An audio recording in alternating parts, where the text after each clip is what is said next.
Assalamualaikum warahmatullahi wabarakatuh. Selamat datang di Imuna, di Inspirasi Mutu UIN Sunan Ampel, Surabaya.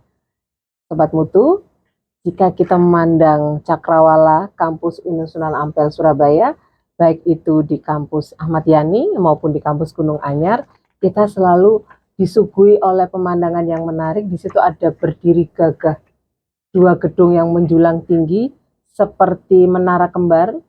Tapi di tengah-tengahnya itu ada saling terhubung, ada sebuah jembatan yang seolah-olah melayang begitu.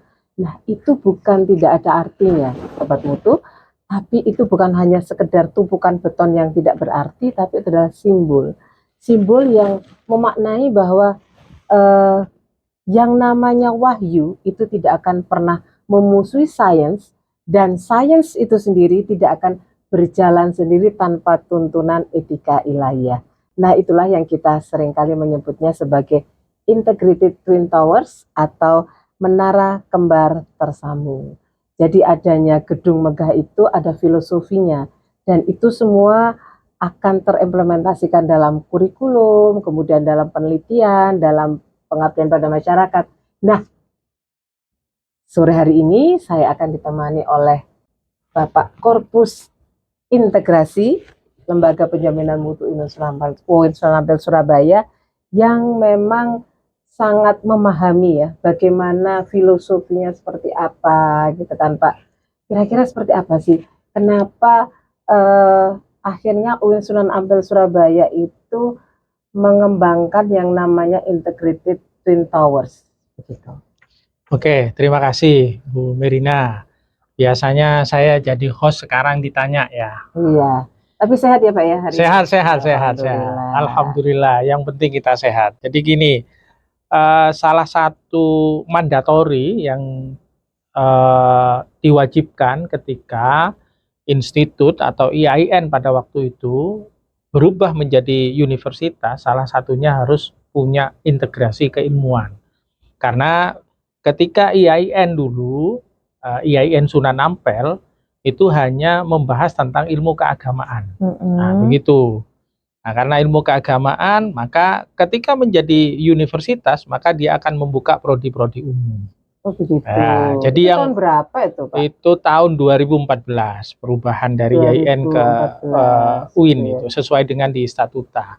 Nah, di Itu tapi statut gedungnya belum ada ya? gedungnya belum ada, Oh ya, gitu. karena masih belum. Soalnya ada pertanyaan begini, Gimana? waktu ada asesmen lapangan, salah satu asesor tuh bertanya begini, ini gedungnya dulu atau filosofinya dulu? Ya. Nah, itu pertanyaan yang menarik. Sebenarnya IAIN Sunan Ampel itu kalau dilihat dari hasil penelitian atau dokumen-dokumen yang ada, jadi IAIN Sunan Ampel adalah tahap kedua dari alih bentuk IAIN menjadi universitas. Sebelumnya kan sudah ada UIN Malang, ada UIN Jakarta, kemudian ada UIN Jogja, Wali Songo, yang semuanya sudah punya integrasi keilmuan ya.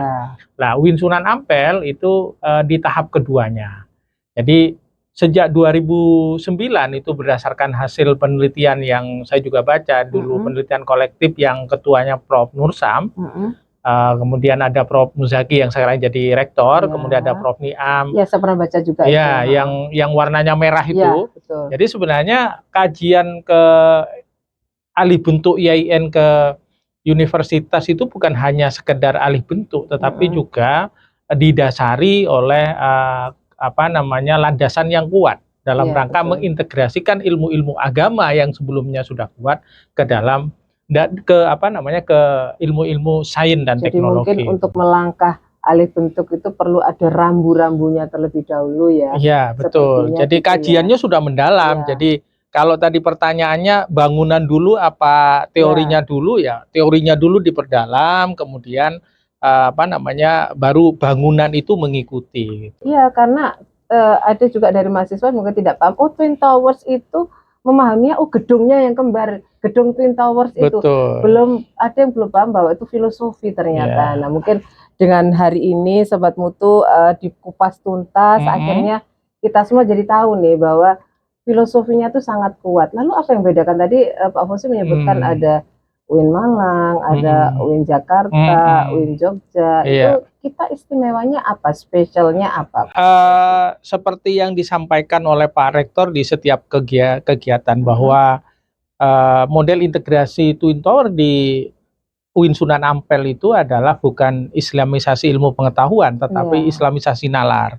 Jadi filosofinya diambil bahwa ilmu-ilmu agama, kemudian ilmu-ilmu umum, sains dan teknologi itu tetap terus berkembang sesuai dengan kebutuhannya. Tetapi dalam hal tertentu jika ada persoalan, maka dia akan berdialog dengan, makanya ada filosofinya menara kembar terhubung itu. Dia akan terhubung untuk akan menciptakan sebuah menyelesaikan persoalan-persoalan yang terkait dengan yang berkembang di masyarakat. Kan dalam menyelesaikan masalah kan tidak hanya perspektif agama, tentu kan dalam era global sekarang, dalam teknologi yang cukup berkembang gitu, mungkin nanti juga akan muncul gimana hukumnya menikah dengan apa namanya dengan secara daring gitu. Perspektif agamanya akadnya apa sah, perspektif apa namanya teknologinya kan real gitu ya. Kalau pembelajaran bisa gitu online, apakah nanti menikah itu bisa online itu? Mungkin ada dalil apa yang memperbolehkan. Nah, itu nanti kita akan menggabungkan di situ sebenarnya. Jadi terus kan itu namanya jembatan ya. Kita ya ngomong secara umum aja, jembatan tuh pasti ada semacam pasaknya atau apa gitu ya. Nggak mungkin kemudian artinya ini menara 1, menara 2 itu kan berarti ada dua tujuan lah maksudnya. Nah, ini kan jembatannya. Nah, jembatan sudah kan pasti ada fondasinya. Kira-kira ada nggak itu, Pak? Ada fondasi yang melatar belakangi ya, memperkuat ilmu-ilmu keislaman yang langka ya. Kayak ilmu-ilmu mawaris itu. Kan banyak ilmu-ilmu sekarang yang langka.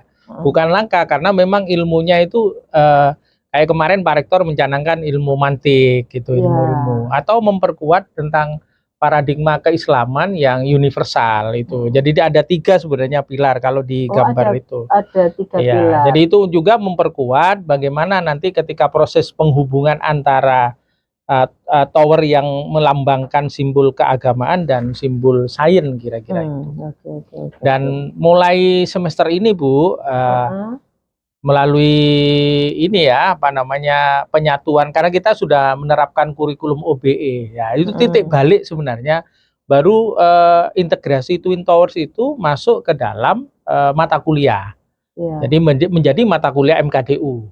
Jadi jadi mulai angkatan 2025 mahasiswa kita itu sudah mulai mengenal dan semester 1 itu sudah mengenal integrasi Twin Tower. Bukunya sudah cetak dan sebentar lagi juga akan ada buku yang lain tentang integrasi Twin Tower lebih komprehensif mungkin ya bahasanya. Ada kegiatan lagi yang memperkuat tentang keilmuan. Kita ada namanya kegiatan Better.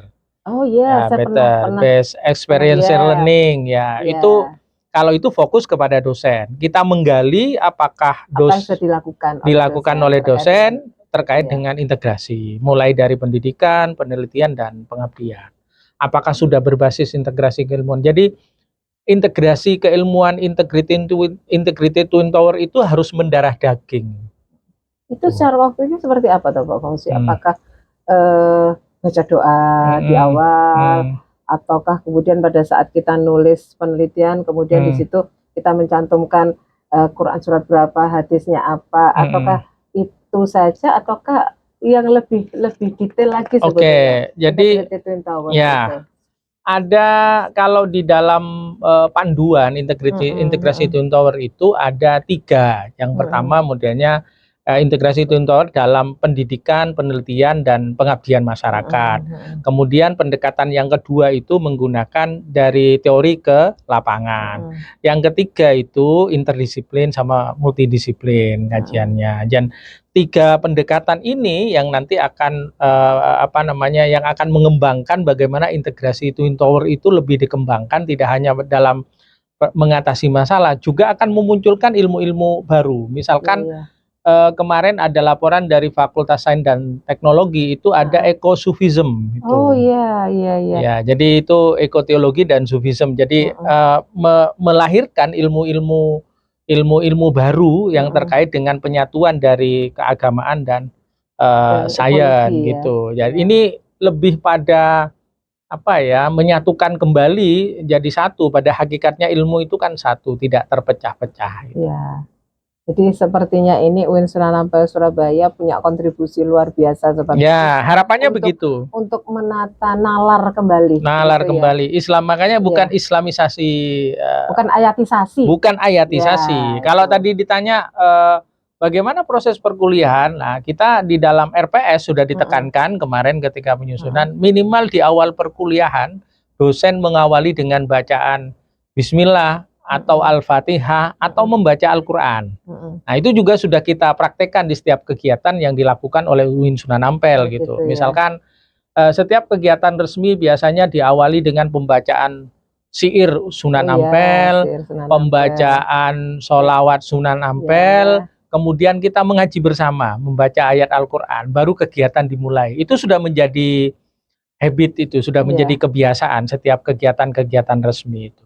iya. Dan kalau saya pernah merasakan nih ya Pak Hmm, Fauzi itu di fakultas juga sudah sampai seperti itu juga. Kalau misalnya iya. ada kegiatan, tetap Hmm, baca Quran dulu iya. begitu. Ya itu Ya, semacam apa, SOP itu dalam hal pembiasaan. Lebih dari itu ya, mengintegrasikan kajian-kajian keislaman yang multidisipliner, ya. interdisipliner itu kira-kira. Kira-kira kalau sekarang itu tadi kan Pak Fauzi menyebut RPS itu Iya. apakah RPS? Nah, terutama kemarin pada saat revision kurikulum UBE kan sepertinya Hmm, harapannya itu setiap RPS itu sudah ada memang integrasi Twin iya, Towers-nya. iya. Nah, itu yang mungkin Pak Fauzi pernah mantau ya, itu Hmm. sudah sampai berapa persen Pak Fauzi? Karena itu menjadi sebuah kewajiban, Mm-mm, mm-mm. maka semua RPS harus mencerminkan itu. Ya, Tentu kegiatan itu nanti juga akan menjadi dimonitoring ya. Kita ya, punya GKM ya, ya di level fakultas, dia juga akan melakukan monitoring. Karena biasanya begini, di awal perkuliahan LPM biasanya melakukan yang namanya apa, rapat evaluasi, ya, memastikan apakah RPS itu sudah terunggah. Salah satu yang akan dipastikan oleh apa namanya, GKM di tingkat, apakah sudah ada apakah itu ya? sudah ada itu Ya, kira-kira keren, itu. keren, keren, keren, Ya, keren. jadi Termasuk kalau kita sebagai dosen harus harus juga melakukan itu ya, ya, gitu. ya, Harus sebagai role model juga ya. Jangan hanya kita bicara, tapi kita juga melakukan juga ya. gitu. Itu Nah, untuk semester 1 ini untuk level S1, S2, S3 atau hanya S1 saja Pak Fauzi? tentu nanti kita akan kembangkan Mm-mm, di S2 dan S3. mm-mm, Karena kan kemarin ini mulai semester ini kita mulai di semester 1, mm-mm, sudah dicoba juga di semester 1 di S2 magister maupun doktor. mm-mm, Nanti juga setiap tahun kita selalu akan mengevaluasi gitu, mm-mm, capaiannya seperti apa. Menjelang RTM saya juga melakukan evaluasi, misalkan ada berapa dosen yang sudah ngajar integrasi mm-mm, keilmuan di mm-mm. masing-masing UPPS. Bahkan kemarin ada dosen yang laporan dari mata kuliah integrasi keilmuan sudah menghasilkan artikel. Oh Artikel ya, yang dimuat masih ya semester 1 itu dimuat ya, di Sinta 4. keren dong, Iya, keren, keren, keren ada ya. laporan itu, dan memang desain buku ini tidak hanya teori tapi ada praktek gitu. Jadi Mm-mm. misalkan di buku ini membahas tentang konsep integrasi tutor apa namanya tipe 1 gitu, Mm-mm. Tridharma, pendidikan, penelitian dan pengabdian. Nanti Mm-mm. mahasiswa itu akan menggali data dulu ke Mm-mm. lapangan. Jadi Mm-mm. teori ke lapangan, kemudian dia dibawa lagi ke kelas untuk mempresentasikan hasil yang dia dapat. Ya, kembali lagi Nah, ke ke pembelajaran gitu pembelajaran. Itu ya. yang disebut dengan experiential learning-nya itu di situ. Mm-mm. Ya. Jadi ini yang kalau saya kan hanya pelaksana, yang mendesain ini yang keren gitu kalau saya. Iya, tapi Ya. kan termasuk Pak Fauzi juga sebagai tim juga. Ya, hanya Saya juga, menerjemahkan saja. ya, Yang punya ide ini yang keren gitu dulu, yang ya, ya pendahulu-pendahulu. luar biasa ya. Ya. Artinya saya membayangkan ya, Hmm. dari filosofi itu kemudian harus dikomunikasikan ke tim arsiteknya yang Ya, bayangan saya menerjemahkan itu itu harus sama menaranya, yang seimbang, tidak boleh ada yang berbeda karena memang Ya, menempatkannya itu tetap kokoh, menara 1 dan 2 tetap kokoh kan begitu. iya, Kemudian dalam jembatan itu ada 3 pilar itu. iya, Maksudnya menerjemahkannya si arsiteknya sampai jadi bangunan itu dan persis ya, artinya meskipun pembangunannya antara yang di Ayani dan Gunung Anyar tuh ada waktu yang berbeda, tapi yo sama persis gitu ya. iya, sama persis itu. Iya, Karena gitu. memang filosofinya di situ. Nah, Sebuah bangunan yang dibangun itu tidak lepas dari paradigma yang memang dirancang dari awal gitu.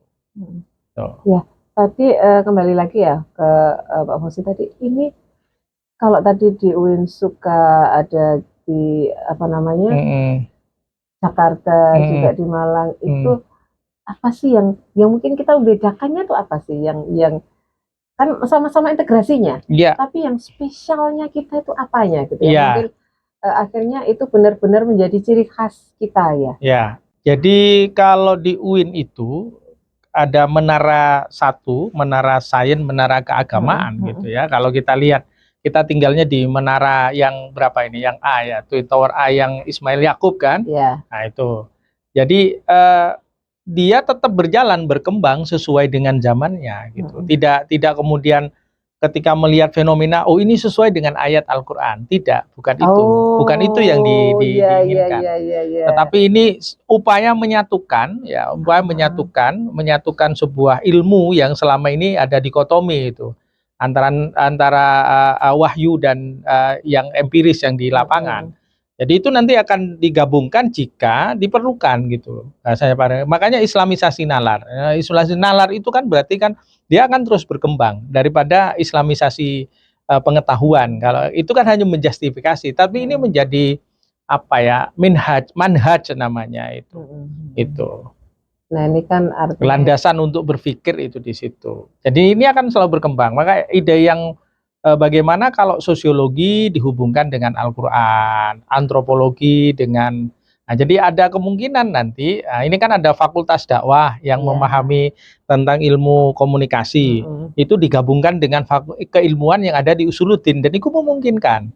Ilmu-ilmu yang di Usuluddin yang membahas tentang ilmu-ilmu agama ya, keagamaan penuh, itu juga akan bisa digabungkan dengan sains, perspektif sains.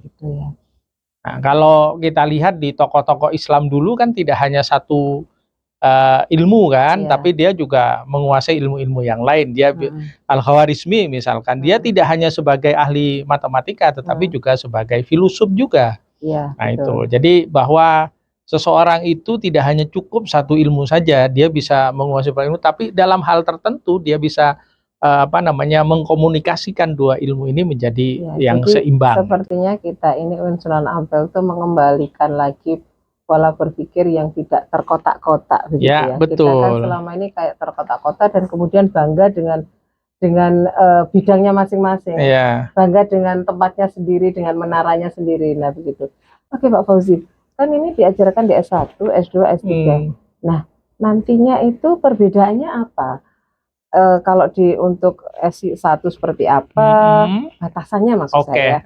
S2 seperti apa, S3 seperti apa, supaya tidak overlapping gitu ya. Betul, itu sudah di panduan sebelum, jadi sebenarnya alurnya begini, dulu pertama ada statuta, kemudian setelah statuta untuk diterjemahkan lebih lanjut maka ada panduan integrasi keilmuan. Oh, yang bukunya orange. Oh, bukunya orange, dan itu setiap kegiatan mesti muncul buku itu. Nah, itu jauh sebelum OBE dilaksanakan. Ketika MBKM pun juga itu sudah jauh dilakukan. Jadi di dalam buku panduan itu jelas bahwa KKNI kita dia modelnya seperti KKNI yang KKN 9 itu. Jadi nanti kalau S1 itu hanya memahami aja, menafsirkan gitu ya. Bukan pada tahap pada dia apa ya, kalau S1 itu memahami, kalau S2 itu kalau S3 itu sudah ini mengembangkan gitu. Ya, dia ada tingkatan-tingkatannya itu. Mungkin ya. Iya, itu. Kalau S3 mencipta gitu. Kalau S2 menganalisis. Kalau kalau S1 memahami, S2 menganalisis, kalau S3 itu sudah menciptakan. Jadi potensi yang bisa mengembangkan keilmuan gitu tingkatannya itu di S3. Dan bahkan kalau di S3 itu disertasinya itu harus multidisipliner, bahkan transdisipliner. Iya. Tidak hanya satu. Makanya kan kalau di S3 itu sudah pengujinya harus lintas juga itu Iya. di situ. Ya, menarik sekali Sobat Mutu diskusi kita hari ini, dan tentunya akhirnya kita jadi tahu ya bahwa gedung megah itu tidak hanya tumpukan beton yang tiada arti, Iya, tapi betul. simbol luar biasa yang sangat-sangat filosofis dan kemudian menjadi acuan ya untuk kita dalam pembelajaran, bahkan sampai penelitian, pengabdian, dan semua hal yang dilakukan di UIN Sunan Ampel ini. Iya, termasuk begini Bu, tambahan. Jadi untuk lulusan UINSA itu kan nanti punya ciri khas. Ya. Untuk lulus UINSA satu, dia harus punya kemampuan TOEFL, TOEFL, bahasa Arab, bahasa Inggris. Harus punya kemampuan keagamaan yang ada tutolibin, yang kemarin kita bahas bukunya itu. Jadi mulai dari ketika masuk ke UIN dia seperti baca kitab lagi gitu. Ya, mulai dari ibadah muamalah dan lain sebagainya. Mulai dari caranya berwudu yang bagus, caranya bermuamalah yang bagus, termasuk haji, semuanya dibahas itu. Terus kemudian punya kompetensi membaca Al-Quran. Jadi sebelum dia lulus harus ada surat syahadah atau sertifikat tentang kemampuan Al-Quran. Kalau nggak salah itu nggak bisa daftar skripsi. Betul. Terus yang ada juga terkait dengan kemampuan Microsoft. Ya, Microsoft itu teknologi. Kan menara duanya. Iya. Jadi di lulusan aja kita juga mengarah ke sana. Nah, ini juga di penelitian juga sudah mengarah ke sana. Jadi semuanya ini sudah running semua. Perlu penguatan-penguatan gitu ya. Misalkan saya masih di Koordinator Pusat Integrasi Keilmuan itu sejak tahun 2000 berapa kita barengnya? 2024. Iya. 2023 Bu. Ya, 2023 kita akhir kita masuk. Jadi dari situ kita masih sedang berproses ya mengembangkan. Mudah-mudahan nanti setelah terbitnya buku yang terakhir, bukan buku tidak pernah terakhir ya.